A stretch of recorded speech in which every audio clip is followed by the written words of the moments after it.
राष्ट्रभक्त सज्जनों एवं बहनें, युवकों, पुत्री समान देवियों, पुत्र समान युवकों, आज मैं एक ऐसी तथ्य रखने जा रहा हूँ आपके सामने जो आपको सोचने के लिए बाध्य करेगा। असदुद्दीन ओवैसी जो भारतवर्ष में जाने माने मुस्लिमों का नेता हैं, उनके दल का नाम भी मुस्लिम इत्तेहाद है, यानी मुसलमानों को जागरूक करने के लिए वो दल बनाए हैं। आप सोच सकते हैं, भारत में 82% सनातनी हिंदू हैं, 2% लगभग जैन हैं, 3% लगभग सिख हैं और 2% ईसाई हैं। इस प्रकार 87% जनसंख्या को नज़रअंदाज करके 13% मुसलमानों के लिए उन्होंने मुस्लिम इत्तेहाद पार्टी बनाया है। क्या वो इससे मुसलमानों का कल्याण करेंगे या नफरत का बीज बो करके और भारत में मुसलमानों को व अन्य लोगों को भी तबाह करने का प्रयास कर रहे हैं? मैं कहता हूं, असदुद्दीन ओवैसी मोहम्मद जीना के राह पर हैं। प्रारंभिक काल में यानी सन 1930 से 35 तक मोहम्मद जीना राष्ट्रभक्त मुसलमान कहे जाते थे, कांग्रेस में थे। आप बाद में एक तथाकथित थियोरी देकर कि मुसलमानों की अलग सभ्यता संस्कृति हिंदुओं के साथ नहीं रह सकते, उन्होंने एक दल बनाया और अंदर अंदर चारों ओर लोगों को संगठित करके फिर अंग्रेजों को मिला करके, क्योंकि उस समय देश गुलाम था, इस बात के लिए उन्होंने चुनाव करवाया कि क्या पाकिस्तान बनना चाहिए।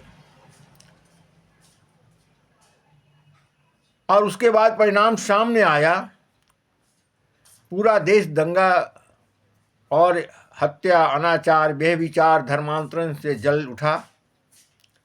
करोड़ों लोग बेघर बाहर हो गए। लगभग 4 करोड़ हिंदू को पाकिस्तान छोड़ करके, बांग्लादेश छोड़ करके भारत आना पड़ा। 1.5 से 2.25 करोड़ हिंदुओं की हत्याएं हुई। करोड़ों हिंदुओं के बालिकाओं को और नवयुवकों को धर्मांतरण हुआ। लाखों मंदिरों को तोड़ा गया। ये बात सत्य है कि कुछ ऐसे समय में कुछ मुसलमानों को भी नुकसान हुआ और मुसलमान भी बाध्य होकर के कुछ क्षेत्रों से वर्तमान का बांग्लादेश और वर्तमान का पाकिस्तान में पलायन के लिए मजबूर हुए। लेकिन उनका संख्या करोड़ों में नहीं था, लाखों में था, क्योंकि उन्होंने मुसलमानों के बीच में एक नफरत बो दिया था और हिंदू इसके लिए तैयार नहीं थे। आज ठीक उसी प्रकार असदुद्दीन ओवैसी कर रहे हैं। दल में जहाँ जहाँ मुसलमानों की आबादी घनी है या अत्यधिक है, वहाँ पर व्यक्ति को खड़ा करते हैं और चुनाव जीतने का प्रयास करते हैं। आप कुछ जगह सफल भी हुए हैं। अच्छा वक्ता हैं, विद्वान हैं।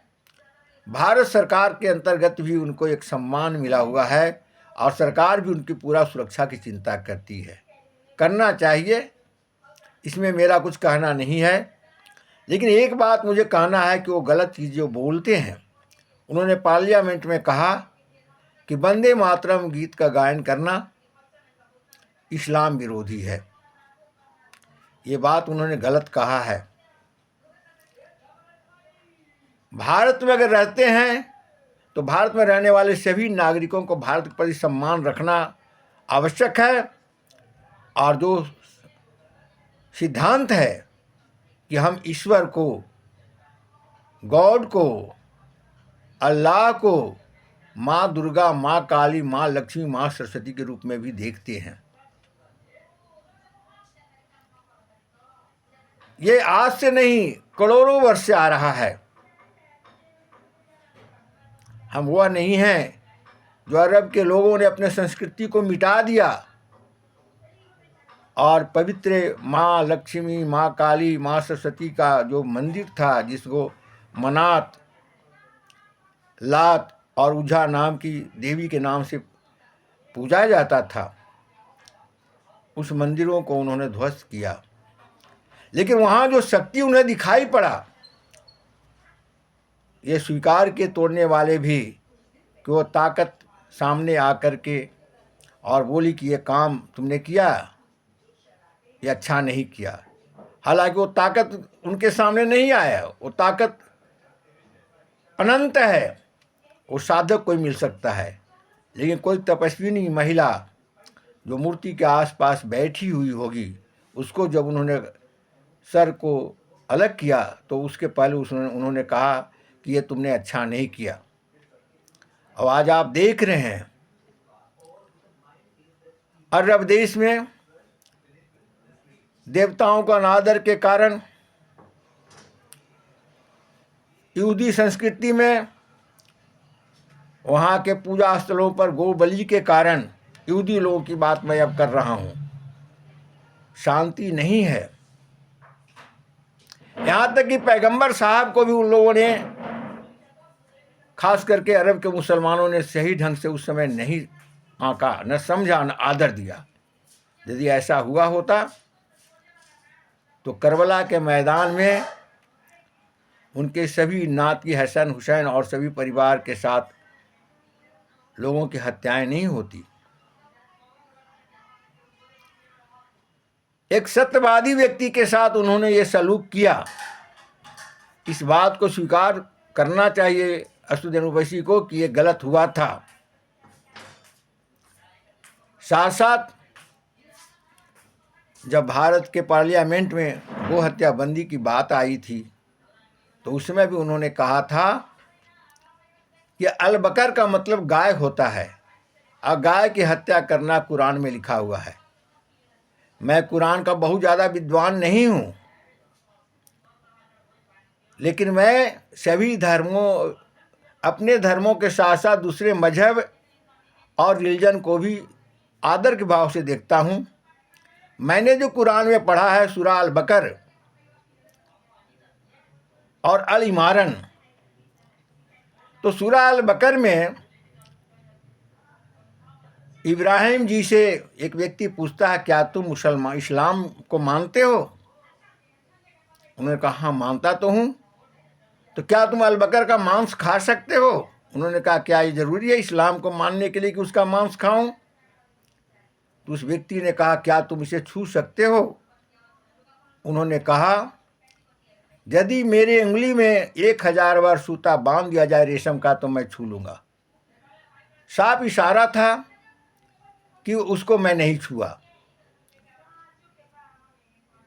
जो व्यक्ति समाज को लेकर चलता है, जो महान व्यक्ति होता है, वह सभी को सम्मान बातों को रखने का कोशिश करता है।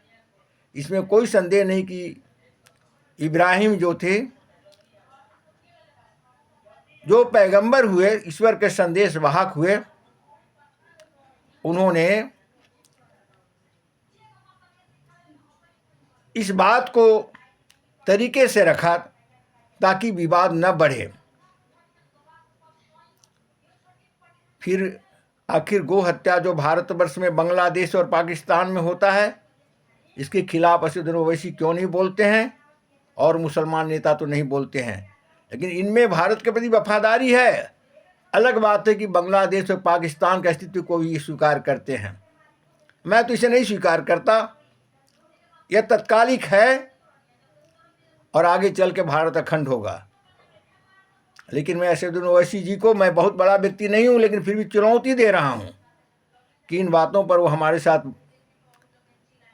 तर्क कर सकते हैं। सार्वजनिक जगह पर जहाँ उनका स्थान तय करना हो, भारत में वो स्थान तय करें, मैं इन बातों पर उनके साथ तर्क करने के तैयार हूँ। बार बार उनका बयान आता है, प्रधानमंत्री जी का तरीके से आलोचना करते हैं और उत्तर प्रदेश के मुख्यमंत्री माननीय जोगी जी का तो बहुत ज़्यादा आलोचक हैं। इस प्रकार चिंतन करने से नहीं होगा। भारत हमारी माँ है और भारत को माँ के रूप में देखना होगा। जो भारत को माँ के रूप में नहीं देखेंगे, उन्हें भारत का गद्दार समझा जाएगा। देश की जनता धीरे धीरे जाग रही है, चीज़ों को पहचान रही है, अपने अस्मिता को पहचान करके आगे बढ़ रही है और बहुत जल्दी निकट भविष्य में भारत अखंड होगा, भारत विश्व गुरु बनेगा। भारत के जनता से मेरा ये निवेदन है, मैं भी उसमें एक हूँ, घटक हूँ। अपना पुरुषार्थ को जागरूक करें।